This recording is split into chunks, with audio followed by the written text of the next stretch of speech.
मग तू सगळंच करतेस नाही का, म्हणजे तू कॉमेडी पण करतेस, थिएटर केलेस, फिल्म केले. मग कोणत्या कोणत्या कॅरेक्टर्सचं, फेमस कॅरेक्टर्सचं तू डबिंग केलंयस किंवा कुठल्या ॲक्टर्सचं केलंय? खूप केलंय मी. ह्युमन नावाची एक सिरीज आली होती रिसेंटली, त्याच्यात मी शेफालीला मराठीत डब केलं. मेलिसा मकार्थी नावाची जी एक हॉलिवूडची ॲक्ट्रेस कमेडियन आहे, जी माझी रोल मॉडेल आहे, मला तिच्यासारखं व्हायचं आहे. आणि आत्ता नेटफ्लिक्सवरती जितक्या तिच्या फिल्म्स येतात, तर I am probably the voice of Melissa McCarthy, जे keep calling me, because she is a एकतर मॅड कॅरेक्टर आणि व्हॉइस मॅच होतो म्हणून ते मला बोलवतात. मला हे माहितीच नव्हतं. काय नाव बरं तिचं, डेस्पेराडोमधली कोण आहे रे ॲक्ट्रेस, डेस्पेराडोची ॲक्ट्रेस कोण आहे, सलमा हायक. हां, सो मी खूपच यंग होते आणि मी डब केलं for a very what peanut amount केलं मी. आणि मी दाखव ना करून, मला आता आठवत नाही, मग काय ना मी सांगते गंमत. सो ते मी डब केलं. मला संकेत म्हात्रे नावाचा एक डेडपूलचा जो आवाज आहे त्याचा फोन आला, बोले काय डब केलं यार तृप्ती, सलमा हायक. म्हटलं कोण सलमा हायक?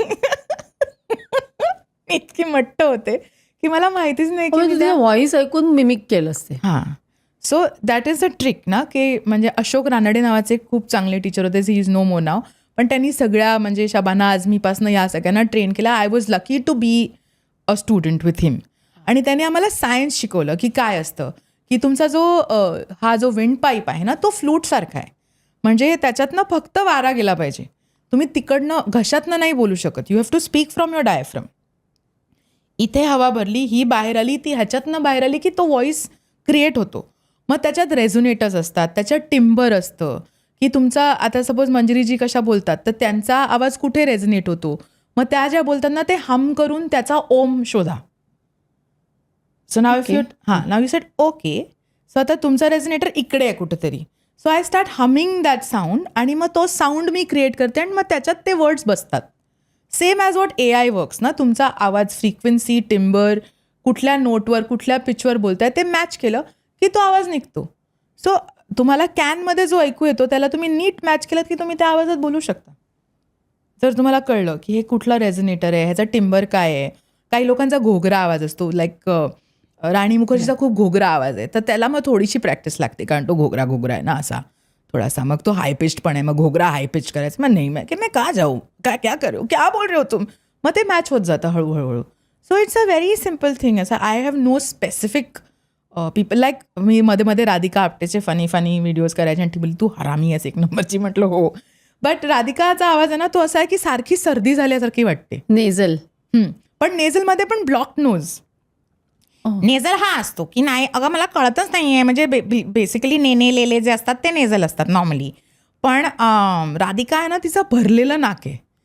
म्हणजे अगं मला कळतच नाही, की केवढं वेळ सांगितलं ऐकूनच नाही, सारखी सर्दी झाल्यासारखी फील आहे तिचं.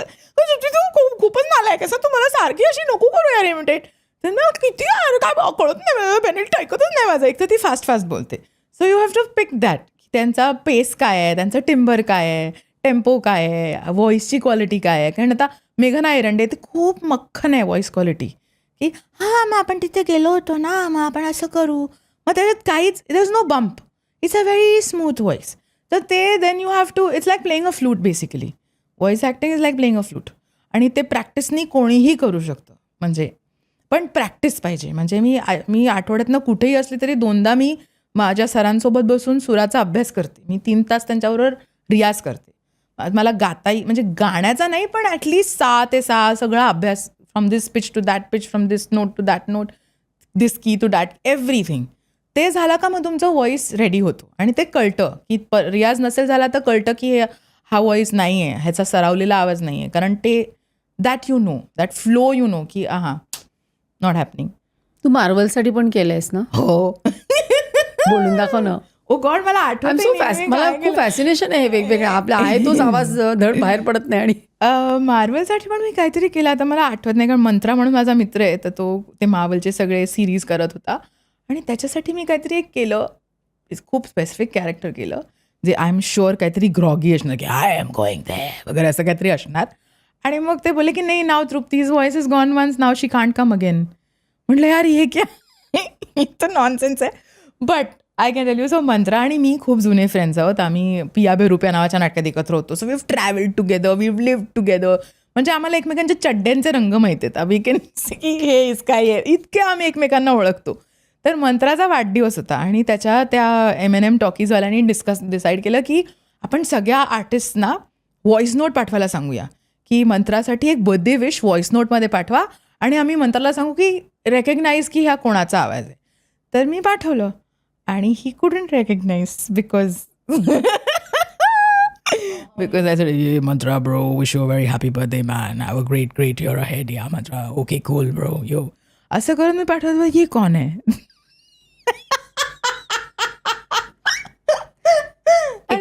एखादं स्पेसिफिक डबिंग सांग ना, जे लोकांना भयंकर आवडलं आणि तुला पण आवडलं खूप. तसे खूप आहेत, पण ना आम्ही एक खूप फनी पॉडकास्ट करायचो, आदर, मी आणि एक आमचा मित्र होता Naveen. So it would be an improv podcast. Okay, so Naveen was an RJ, Aadar was this character called Sonu. तर सोनू इज दिस पर्सन जो रॉंग इंग्लिश बोलतो आणि I use to play characters जे त्यांना फोन करतो आणि खूप स्टुपिड काहीतरी क्वेश्चन्स विचारतं, काहीही, आणि it is nothing is planned, everything is इम्प्रोव्ड.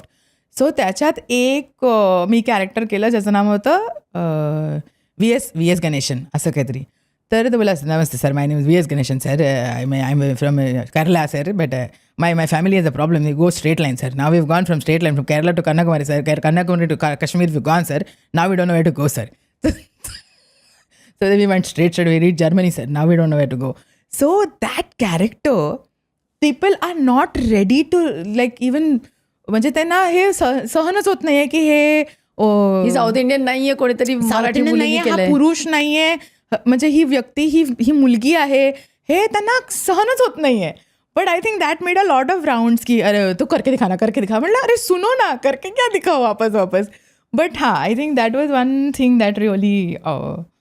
Free विलीमध्ये पण मी त्या मुलाचं काम केलं होतं, जो तो छोटा मुलगा असतो जो विलीला वाचवतो लहान, which was very very long अगो. सो असं every work is great, I like it. आणि बेबी व्हॉइस पण काढते लहान मुलांची. काढते, सगळी छोट्या मुलांची आवाज काढते. वेल, एकदा मला काहीतरी एक ॲनिमेटेड फिल्म होती आणि ते मी पुण्यात होते, तर ते बोलले, अरे तृप्ती कुछ नहीं है रे, छोटा सा एक लायन का कब है, कुछ नहीं है, उसका खाली 2-4 रिॲक्शन है, तू आजा पुन्हा से आजा, हम तेको वापस सुबह भेजेंगे. म्हटलं ओके. आणि काम असलं की मी कुठेही पोचते, म्हणजे तंगडी तोडून पोचते. तर मी म्हटलं ओके ठीक आहे, पाठवा गाडी. तर मी आले आणि मला वाटलं अर्ध्या तासात होईल. ते पिल्लू अख्ख्या फिल्मभर होतं आणि ते काही बोलत नाही आहे, पण ते मध्ये म्हणजे 4 तास तेच करते. म्हटलं सर आपने मेरे को आधा घंटा बोला तर 4 घंटा यही कर रही हूँ मैं. पण ते अख्खं संपवलं. But that was a very challenging आणि मजेशीर, कारण आपण त्या गोष्टी, मजा ही आहे ना की व्हॉइस आर्टिस्ट हा तुमच्या कॅरेक्टरला अजून फुलवून काढू शकतो. कारण तुम्ही एक अभिनय केलात, त्याच्यात खूप वेळा ॲक्टर्सना खूप एक्सप्रेसिव्ह असतात, पण आवाजात तो एक्सप्रेशन येत नाही. तर वाचिक अभिनय जो आहे तो तुम्हाला तिकडच्या तिकडे बसून मायकोरना फार न हलता ते क्रिएट करणं, ही जी मॅजिक आहे ना, ती कधी कधी खूप फुलवून आणते त्या गोष्टीला. So that little baby, that cub was having a lot of fun. मला 4 तास बसायला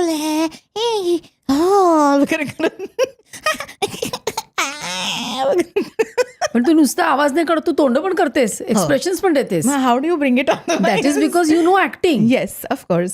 पण हे this I use in aircrafts. Okay, लहान मुलं जी असतात ना, जी भोकाड पसरतात, ती रडली ना की आपण त्यांच्या आवाजात रडायचं की ते कन्फ्यूज होतात.